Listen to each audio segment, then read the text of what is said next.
lecture is based on PPSC solved English questions from past papers, and they are starting from 2009 to 2011. Lecture start करने से पहले मैं आपको थोड़ा सा पीपीएससी के पेपर पैटर्न के बारे में बता दूं कि पीपीएससी के पेपर्स में जो जनरल नॉलेज का सेक्शन होता है, जिसमें आपके जनरल क्वेश्चंस आते हैं, जिसके डिफरेंट पार्ट्स होते हैं, उसमें एक पार्ट इंग्लिश का भी होता है। और जैसे प्रीवियस पेपर्स थे 2009 या उससे पहले वाले, उसमें इंग्लिश का पोर्शन बहुत कम आता था, लेकिन with the passage of time अब वो पोर्शन हमारे पास ज़्यादा हो गया और उसमें ऑलमोस्ट 15 to 20 क्वेश्चंस आपके इंग्लिश के आते हैं। और जैसे कि इसमें डिफरेंट कैटेगरीज होती हैं, लाइक वोकैबुलरी से रिलेटेड सिनोनिम्स, एंटोनिम्स, एनालॉजीज हो सकती हैं, फिर ग्रामर से रिलेटेड हो सकती हैं, जैसे चूज़ अ सूटेबल वर्ड और चूज़ अ सूटेबल वर्ब हो सकता है, या फिर इडियम्स हो सकते हैं, फ्रेजेस हो सकती हैं, प्रोवर्ब्स हो सकते हैं। इसी तरह से आपके पास टेंसेस हो सकते हैं, लाइक पैसिव वॉइस हो सकते हैं, नरेशंस हो सकती हैं। तो इस तरह से डिफरेंट कैटेगरीज होती हैं पेपर के अंदर, और इन वीडियोस के अंदर भी हमने काम को डिफरेंट कैटेगरीज में डिवाइड करके और उन्हें सॉल्व करके यहाँ पे प्रेजेंट किया है। तो सबसे पहली कैटेगरी जो है वो है सिनोनिम्स की। सिनोनिम्स आपको पता है कि सिमिलर मीनिंग्स होते हैं, और इसमें हम ये देखते हैं कि कुछ वर्ड्स ऐसे होते हैं कि जिनके डायरेक्ट मीनिंग उन्होंने दिए होते हैं, और कुछ वर्ड्स ऐसे होते हैं जिनके एसोसिएटिव या फिर क्लोजली रिलेटेड जो मीनिंग्स होते हैं वो दिए होते हैं। तो ज़रूरी नहीं है कि सिनोनिम्स में आपके पास हमेशा ऐसे मीनिंग्स हैं जिसमें आपको डायरेक्ट उसका मीनिंग समझ आ रहा हो। तो इसको स्टार्ट करते हैं। जो सबसे पहला वर्ड है वो है एडवर्सिटी। एडवर्सिटी या एडवर्स इफेक्ट्स, जो इस तरह के वर्ड्स हम यूज़ करते हैं, उसका मीनिंग नेगेटिव वे में आता है। आपको पता है कि एडवर्सिटी मीन्स कोई ऐसी चीज़ जिसके बैड इफेक्ट्स हों, जैसे कि यहाँ पे लिखा हुआ है मिसफॉर्चून, या हम इसको कह सकते हैं कि अनलकी होना या लैक ऑफ लक होना। कोई भी ऐसी चीज़ जो कि नेगेटिव वे में आप देखेंगे तो वो एडवर्सिटी का मीनिंग आएगा। उसके बाद है एमिनेंट। एमिनेंट, जैसे मैंने पेयर ऑफ वर्ड्स में भी, इस वीडियो में भी मैंने ये डिस्कस किया था कि एमिनेंट का मतलब होता है फेमस। आपने इसको प्रोमिनेंट या हाईलाइटेड उससे कंफ्यूज नहीं करना, फेमस या पॉपुलर वाले वे में इसका मीनिंग आ जाएगा। Next one is prohibit. Prohibit आमतौर पे हम ये वर्ड बहुत ज़्यादा यूज़ करते हैं। इसका मतलब होता है रोकना किसी को किसी चीज़ से, या उस पर पाबंदी लगाना, या उसको हराम करार दे देना। तो इसका सिमिलर मीनिंग होगा forbid. Next one is feeble. Feeble means week.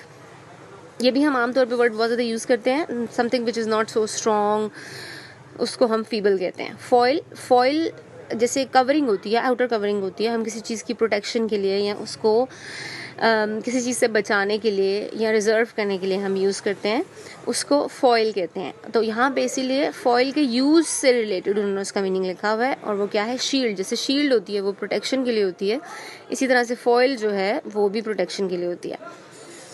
Next one is garrulous. Garrulous means talkative, like जिसको और कोई काम ना हो सिवाय बातें करने के, टॉक टू मच, वो गैरलिस हो जाएगा। फिर है इंटीग्रेट। इंटीग्रेट जैसे हम आमतौर पे भी इंटीग्रेट, इंटीग्रेशन या इंटेग्रिटी, ये वर्ड्स हम बहुत ज़्यादा यूज़ करते हैं। इसका क्या मतलब है, यूनाइट, इकट्ठा करना किसी को, यूनिटी या यूनाइट, उसकी सेंस में आ जाएगा। Then you have replenish. Replenish mean reinstate, re establish, यानी कि दोबारा बनाना किसी चीज़ को, बिल्डअप करना, रीबिल्ड करना।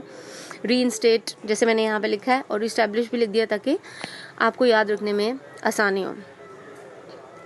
Then we have the next category and that category is antonyms. आप देखेंगे टाइम के साथ साथ कि सिनोनिम और एंटोनिम्स की जो क्वांटिटी है वो with the passage of time हमारे पास बढ़ती जाती है, और जो कमिंग ईयर्स हैं या जो भी प्रेजेंट ईयर्स हैं, इसमें आप देखेंगे कि इनके जैसे जैसे हम इनके पेपर्स की तरफ बढ़ेंगे, उसमें 30, 35 या 20+ आपको पूरे साल में इनकी नंबर ऑफ सिनोनिम्स या एंटोनिम्स नज़र आएंगे। तो अभी तो इन पेपर्स में कम दिए हुए हैं, लेकिन आहिस्ता आहिस्ता ये आगे ज़्यादा होते जाएंगे। तो इनकी बहुत इंपॉर्टेंस है वोकैबुलरी की पीपीएससी के पेपर में।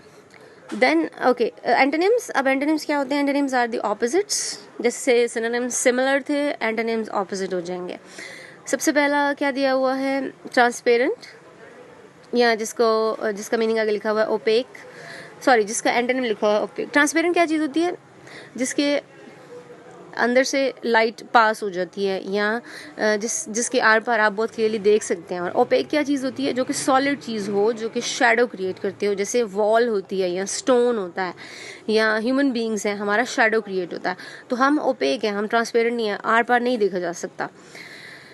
देन यू हैव रेकलेस, और इसका ऑपोजिट दिया हुआ है कॉशियस। रेकलेस क्या होता है? केयरलेस, जिसको परवाह ना हो किसी भी चीज़ की, जो ऐसे ही कोई भी काम कर दे, और इसका एंटोनिम जो होगा वो कॉशियस या केयरफुल हो जाएगा।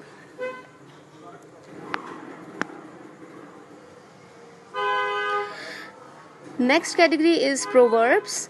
अब प्रोवर्ब्स आपको पता क्या होते हैं कि ये सेइंग्स होती हैं, जो मशहूर सेइंग्स होती हैं, और इनके मीनिंग्स भी जो हैं ईडियम्स की तरह, इनके मीनिंग्स भी सिमिलर नहीं होते, वर्ड टू वर्ड नहीं होते, बल्कि क्या होता है, इनके मीनिंग्स एसोसिएटिव मीनिंग्स होते हैं, या किसी स्टोरी या किसी वाक्य की वजह से वो मीनिंग एक क्रिएट हो गया होता है उस चीज़ का, तो वो डायरेक्ट मीनिंग नहीं होते, वो मेटाफोरिकल या एसोसिएटिव मीनिंग्स होते हैं। और प्रोवर्ब्स भी दोनों तरह से आते हैं, एक तो आपको कंप्लीट करने के लिए भी दिए जा सकते हैं, और दूसरा ये कि उसका मीनिंग भी पूछा जा सकता है। तो यहाँ पे जो कैटेगरी है इसमें उन्होंने मीनिंग पूछा हुआ है। तो सबसे पहले his bark is worse than his bite, he sounds dangerous then but is not, के जैसे उर्दू में कहते हैं कि जो गरजते हैं वो बरसते नहीं, बिल्कुल उसी तरह से ये इसका मीनिंग होगा कि वो लगता तो है उसके बात करने से या उसको देखने से कि वो बहुत डेंजरस होगा, लेकिन he is not, actually he or she is not. Number 2 is there is no smoke without a fire, there is some truth in a rumor, कि कोई भी बात बेमकसद या बेबुनियाद नहीं होती, उसमें कोई ना कोई सच्चाई ज़रूर होती है। और इसी तरह से जैसे कहा कि there is no smoke without fire, कि अगर आग नहीं जल रही तो फिर धुआं भी नहीं उठेगा। इसी तरह से अगर कोई किसी बात में सच्चाई ना हो तो फिर आप उसकी अफवाह भी नहीं बना सकते। Next category is preposition. Propositions भी बहुत ज़्यादा आती हैं पेपर्स में, और ये बहुत कंफ्यूजिंग होती हैं, और इंशाल्लाह जो ग्रामर के लेक्चर्स मैं दूंगी उसमें मैं आपको प्रपोजिशंस पे भी लेक्चर दूंगी, उसमें उनकी टाइप्स भी बताऊंगी, यूजेज और एग्जांपल्स वगैरह भी। तो इसीलिए प्रपोजिशंस की भी प्रैक्टिस करना, उन्हें समझना बहुत ज़रूरी है। सो आप देखेंगे कि प्रपोजिशंस बहुत ज़्यादा आती हैं इन पेपर्स में। तो हम स्टार्ट करते हैं। This work is dash his capacity beyond his capacity. Beyond हमने यहाँ पे क्यों लगाया कि उसकी सकत से या उसकी पावर से ज़्यादा है, उससे हट के है, यानी कि वो बंदा वो काम नहीं कर सकता। इट्स कूल डैश में, इन में जब भी हम मंथ्स वगैरह का नाम लेते हैं हम उसके साथ इन लगाते हैं। क्यों लगाते हैं? क्योंकि हम स्पेसिफिक किसी टाइम पीरियड की बात कर रहे हैं। अब हमने क्योंकि स्पेसिफिक मंथ का नाम बता दिया इसीलिए हमने उसके साथ इन लगाया है, एट या ऑन नहीं लगाया। Next one, this is a matter dash little importance of little importance. Of matter of little importance. अब ऑफ क्यों लगाया यहाँ पे? क्योंकि वो शो कर रहे हैं का या के सेंस में यहाँ पे ये आ रहा है। जैसे हम उर्दू में कहते हैं कि का या के यूज़ करते हैं, उस सेंस में यहाँ पे ऑफ हम यूज़ कर रहे हैं। Number 4, the burglar jumped dash the compound wall over the compound wall. अब हमने यहाँ पे ओवर क्यों लगाया? क्योंकि जब हम दीवार से जंप करते हैं तो हम उसके ऊपर से दूसरी साइड पे चले जाते हैं, इसीलिए हमने ओवर लगाया। ऑन हमने क्यों नहीं लगाया? क्योंकि हम उसके ऊपर नहीं रहते, जब हम जंप कर रहे होते हैं हम दूसरी साइड पे चले जाते हैं, इसीलिए यहाँ पे ओवर लगाया हमने, ऑन या एट नहीं लगाया। He is suspicious dash is neighbour. Suspicious जब भी आएगा आप उसके साथ ऑफ ही लगाएंगे। I am suspicious of your behaviour, he is suspicious of me. तो सस्पिशियस जब भी आएगा ये रूल आपने याद रखना है कि उसके साथ ऑफ ही लगाना है। अच्छा जी, अब हमारी ये कैटेगरी कंटिन्यूड है।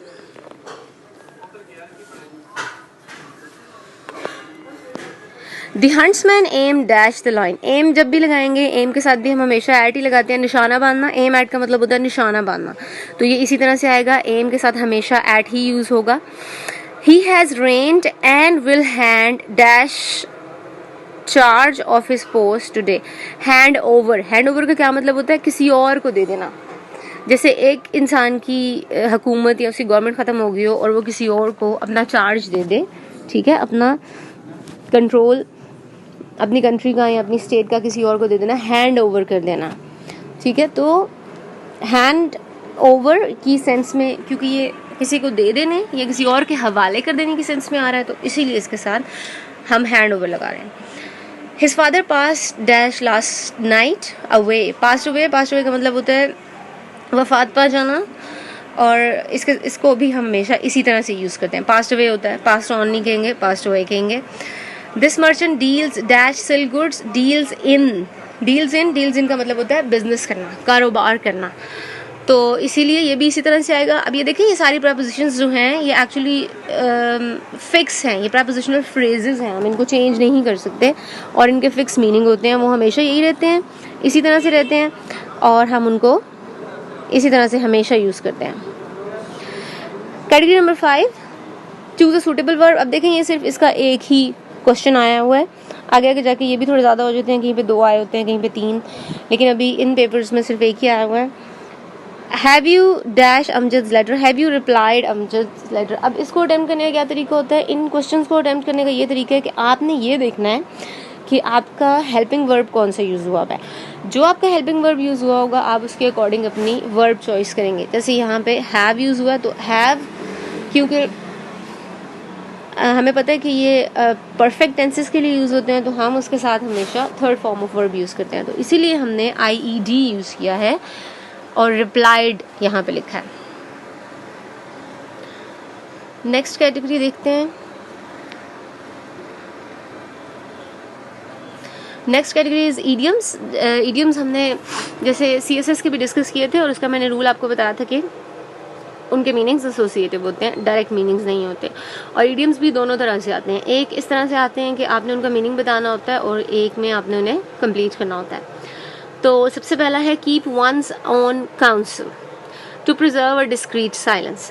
इसका क्या मतलब है कि keeps one's own counsel, own का मतलब अपना काउंसिल मशवरा, यानी कि अपनी बात अपने तक ही रखना। और जैसे ये लिखा हुआ है ना, to preserve a discreet silence, कि आप अपनी खामोशी को बरकरार रखें, आप अपना पॉइंट ऑफ व्यू किसी को ना दें और ना ही किसी को कुछ बताएं, बस खामोश रहें। Beat about the bush to avoid main topic. Beat about the bush का मतलब है कि इधर उधर की बातें करना और काम की बात ना करना, मकसद की बात ना करना, उसको जानबूझ के इग्नोर करना, अवॉइड करना।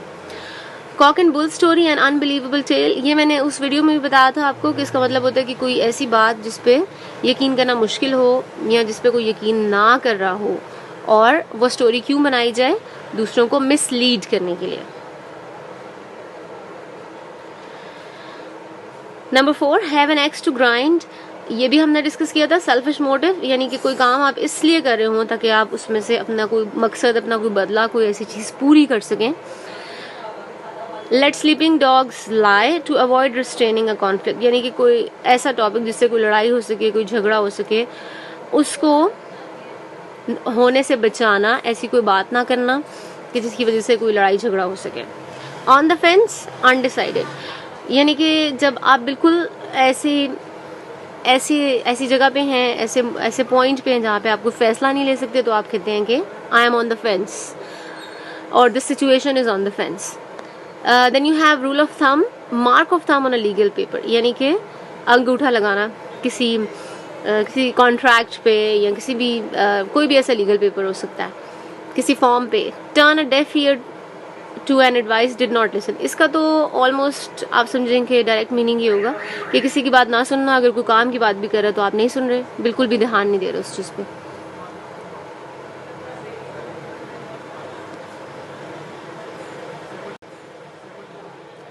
Alright, next category is choose suitable words. अब जो चूज सूटेबल वर्ड्स है, इसमें हमारे पास डिफरेंट कैटेगरीज आती हैं, जैसे कि कोई ग्रामर में से कोई भी पार्ट ऑफ स्पीच हो सकता है जो वो कह सकते हैं यहाँ पे लगाएं, या फिर कोई सिंपल वर्ड हो सकता है, जैसे आपके एक नाउन में से एडवर्ब, एडजेक्टिव, इनमें से कोई भी ऐसी चीज़ हो सकती है जो आपने देखना होता है, सेंटेंस को पढ़ना होता है, समझना होता है, देखना होता है कि यहाँ पे उससे पहले क्या वर्ड है, उसके बाद क्या वर्ड है, उसके अकॉर्डिंग, यानी कि अपने कॉन्टेक्स्ट, अपने बैकग्राउंड के अकॉर्डिंग वो वर्ड यूज़ करना होता है। Maria is not only pretty dash also kind and friendly, but अब यहाँ पे कंजंक्शन आ गई, ठीक है, बट क्यों आ गई, क्योंकि आप दो बातें बता रहे हैं उसके बारे में। जैसे शुरू में लिखा नॉट ओनली, अब आपको नॉट ओनली से ही अंदाजा हो जाना चाहिए कि यहाँ पे बट आएगा, क्योंकि वहाँ पे जब हम जब नॉट ओनली लगाते हैं तो उसके साथ हमेशा हम बट लगाते हैं। Do you think Aslam is dash of passing his driving test at his first attempt capable. अब हमने यहाँ पे केपेबल क्यों लगाया, क्योंकि हम एबिलिटी की बात कर रहे हैं, ड्राइविंग टेस्ट या ड्राइव करना एक एबिलिटी है, तो इसीलिए हमने यहाँ पे केपेबल का वर्ड लगाया कि वाकई उसमें वो एबिलिटी है या नहीं है।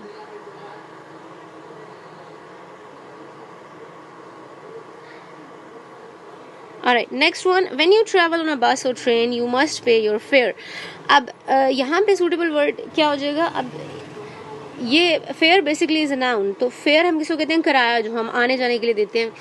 जैसे हम कोई ट्रांसपोर्ट ले रहे हैं, कोई भी टैक्सी, बस हो गया, रिक्शा हो गया, कोई भी ऐसी चीज़ हो गई, तो उसका जो किराया होता है उसको हम फेयर कहते हैं, और उसका स्पेलिंग होते हैं FARE। तो हो सकता है उन्होंने ऑप्शंस में FAIR भी दिया हो या रेंट लिखा हो, इस तरह के वर्ड्स यूज़ किए हो कंफ्यूज करने के लिए, but you have to stick to fare. कोई भी ट्रांसपोर्ट की बात आएगी तो आपको फेयर का वर्ड यूज़ करना है। She felt dash when she went on stage, she felt nervous. और अब इसका हिंट हमें कहाँ से मिला? क्योंकि यहाँ पे लिखा हुआ है शी वेंट ऑन स्टेज, उससे हमें हिंट मिला नर्वस का, क्योंकि अक्सर लोगों को स्टेज फ्राइट होता है जब वो परफॉर्मेंस के लिए या ऑडियंस के सामने जाते हैं, सो दे बिकम नर्वस, तो इस वजह से नर्वस का वर्ड आया। अच्छा, अब इसके बाद हमारे पास स्टार्ट हो जाते हैं 2011 के, और 2011 में देखें सबसे पहली कैटेगरी यहाँ पे भी सिनोनिम्स की है। So the first one is accumulate। accumulate means collect।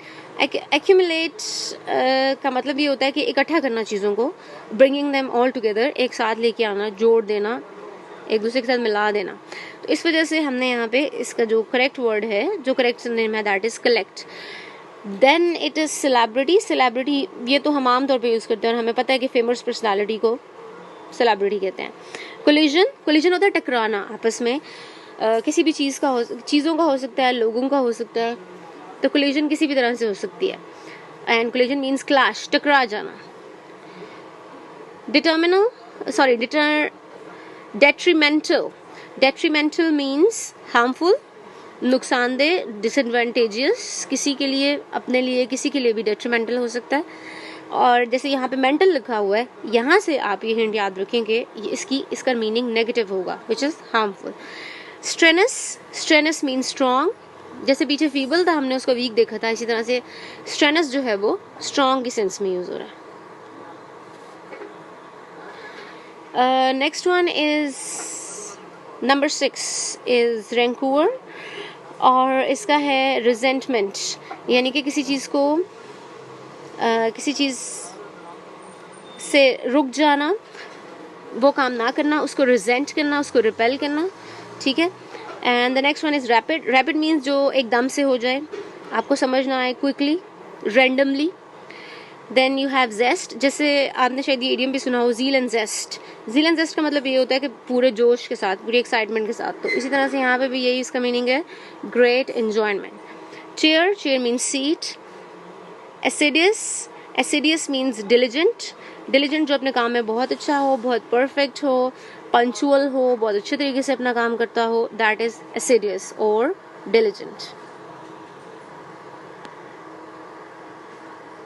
अब देखें सिनोनिम्स ज़्यादा हो गए हैं। अब पीछे हमने देखा था जैसे कम थे, अब आहिस्ता आहिस्ता ये आगे और पेपर्स में भी ये ज़्यादा होते जाएंगे। नेक्स्ट वन इज फस। जैसे आमतौर पे हम कहते हैं कि don't create a fuss, there is no need to create a fuss. उसका क्या मतलब होता है? यहाँ पे लिखा हुआ है अननेसेसरी एक्साइटमेंट। अब ज़रूरी नहीं है कि ये अननेसेसरी एक्साइटमेंट ही हो, जैसे खामखा किसी चीज़ के बारे में शोर करना या फिर उसको बहुत ज़्यादा बढ़ा चढ़ा के बताना, वो भी फस में आ सकता है। Placid, placid means calm, peaceful, quiet, जहाँ पे सुकून हो बहुत ज़्यादा।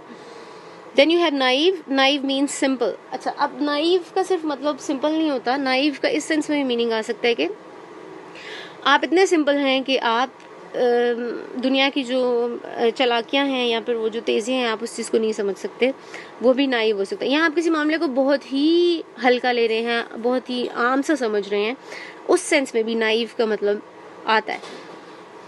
तो ये एक्चुअली विट के बारे में, लाइक आप बहुत विटी नहीं है, बहुत क्लेवर नहीं है, that is naive.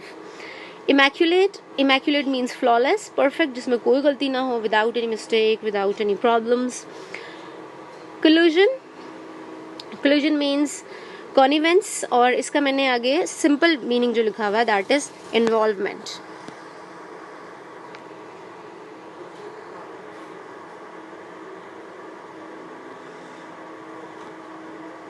Number 16 is imperous. Imperous means proud.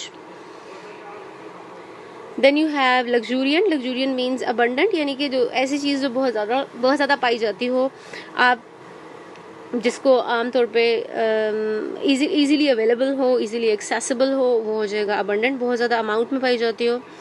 Then you have memorable. Memorable जैसे हम कहते हैं कि जिसको हम याद रखें या जो याद रखने के काबिल हो या इतना अच्छा हो गया, इतनी इंपॉर्टेंस दे के हम उसको याद रख सकें, that would be worth remembering.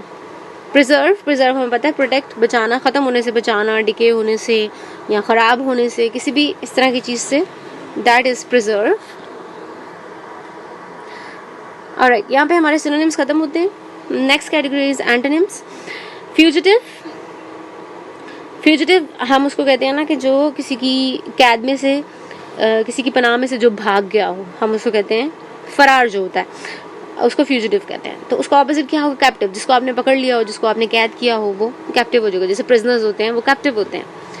Then you have prosperity. Prosperity हम कहते हैं खुशहाली को, और इसका ऑपोजिट है एडवर्सिटी. जैसे हमने 2010 वालों में भी एडवर्सिटी का देखा था.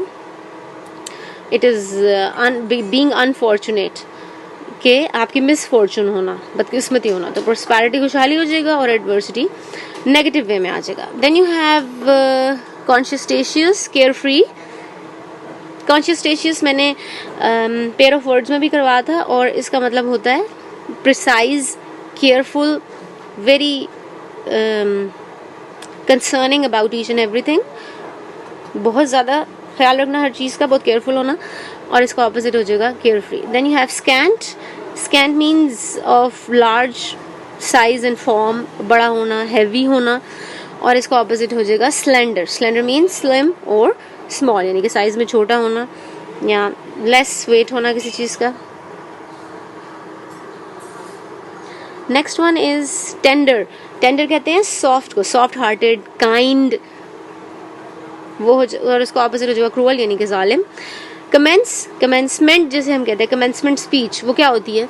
जो शुरू में स्पीच दी जाती है, बिल्कुल शुरू करने के लिए, ओपनिंग में. So commence means to open, to begin something, और इसका ऑपोजिट हो जाएगा to end. Then you have mettle. Mettle means courage, और करेज होता है हिम्मत होना बहुत ज़्यादा, और इसका ऑपोजिट क्या होगा? कावर्डली, यानी कि बुज़दिल होना. माइक्रोकॉसम. माइक्रोकॉसम, माइक्रो का मतलब जैसे आपको पता है छोटा, जैसे माइक्रो इकोनॉमिक्स और मैक्रो इकोनॉमिक्स होता है. माइक्रो का मतलब होता है छोटा और मैक्रो का मतलब होता है बड़ा. So macrocosm would be the opposite. Then you have modicum. Modicum means little, थोड़ी अमाउंट में होना किसी चीज़ का, और ऑपोजिट हो जाएगा great amount. Alright, category number 3 is prepositions. और प्रेपोजिशंस में हम देखते हैं कि सबसे पहला हमारे पास है She was mistaken dash a switch for a switch. अब जैसे मैंने पीछे भी आपको बताया था, कुछ वर्ड्स होते हैं उनके साथ वो स्पेसिफिक प्रपोजिशंस ही आती हैं. मिस्टेकन के साथ भी हमेशा, या मिस्टेकन या मिस्टुक, उसके साथ हमेशा फोर ही आएगा. गलती पर होना इसका मतलब होता है. I am badly in need dash money of money. Need के साथ भी हमेशा ऑफ होता है. Need of money, need of books, need of help, तो इसीलिए इसके साथ भी ऑफ आएगा. Aslam was married dash Amina to Amina. Married के साथ भी मैरिड विद नहीं होता, मैरिड ऑफ नहीं होता, मैरिड टू होता, हमेशा टू आएगा. जो हमारे पास है वो है चूज अ सूटेबल वर्ड, और इसमें है the swimmer should avoid dash contaminated swimming pool to enter swimming pool. अब इसके साथ मैंने वर्ब क्यों नहीं लिखा, क्योंकि इसमें सिर्फ वर्ब नहीं आ रहा बल्कि टू एंटर है, यहाँ पे प्रपोजिशन भी लगी हुई है, इसीलिए मैंने इसको दूसरी कैटेगरी में ऐड कर दिया. अवॉइड टू एंटर, ये इन्फिनिटिव यहाँ पे यूज हुआ है.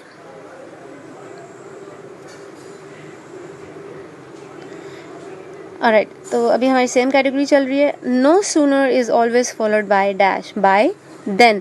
अब ये क्या हैं? These are the compound conjunctions. इसमें ये होता है कि हमेशा एक कंजंक्शन जो होती है वो आगे जाके दूसरे को फॉलो करती है, वो लाजमी हमने वही वाली यूज़ करनी होती है. तो यहाँ पे भी ये इसीलिए है, और नो सूनर के साथ हमेशा देन आ जाएगा. Noun form the verb excite is dash. अभी उन्होंने डेफिनेशन पूछी हुई है कि अगर हम ये वाला नाउन बनाएंगे एक्साइट से, अगर हमने नाउन बनाना है, एक्साइट क्योंकि वर्ब है, अगर हमने इस वर्ब से नाउन बनाना है तो वो क्या बनेगा? एक्साइटमेंट. और ये कौन सा नाउन होगा? ये एब्स्ट्रैक्ट नाउन होगा. एक्साइटमेंट हम इसको देख नहीं सकते, फील नहीं, सिर्फ फील कर सकते हैं, तो ये एब्स्ट्रैक्ट नाउन है. Next category is correct spellings. अब ऐसा है कि मैंने यहाँ पे मिस्टेक्स नहीं लिखी, मैंने डायरेक्ट स्पेलिंग्स लिख दी हुई हैं, और वो मैंने क्यों लिखे हैं, because they were the part of the paper.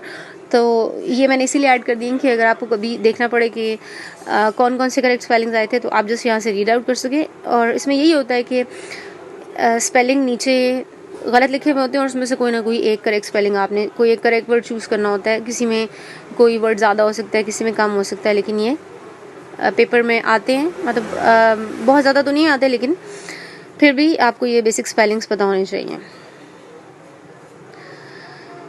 So that was all from today's lecture and I hope it would be helpful for you. I hope कि आपको समझ आया होगा, ईजिली अंडरस्टैंडेबल होगा।